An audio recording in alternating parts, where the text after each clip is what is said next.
Tra allerta terrorismo e zone rosse, il Carnevale 2025 di Venezia, con visitatori provenienti da 140 paesi di tutto il mondo, prende il via in una città dal centro storico blindatissimo e all'insegna dell'intensificazione della vigilanza e dei controlli straordinari interforze, con pattugliamenti costanti e continui H24, specie nell'area marciana. La decisione dopo l'attentato delle scorse ore a Monaco di Baviera, con il tragico bilancio di un morto e almeno 30 feriti, tra cui alcuni molto gravi, tra questi anche bambini. Allora il prefetto Darco Pellos ha deciso di rafforzare le misure di sicurezza che vedono una Venezia presidiata interforze. Tra i sorvegliati speciali, in particolare la Basilica di San Marco, Palazzo Ducale, le Procuratie Vecchie e gli altri monumenti e musei presenti nel e con il cuore della città, Piazza San Marco. L'attività di prevenzione attuata sotto il coordinamento tecnico operativo della Questura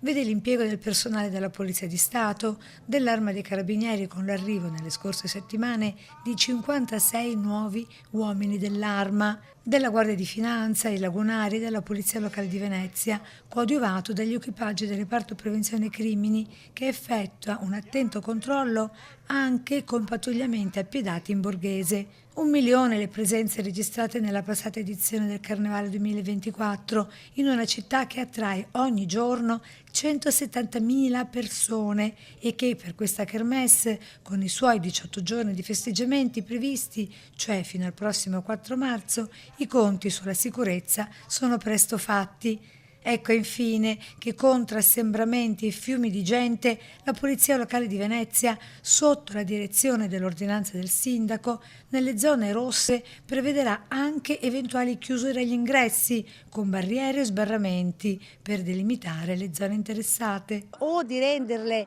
da un punto di vista pedonale, diciamo così, a senso unico, soprattutto lungo i ponti, e questo nelle giornate clou del Carnevale.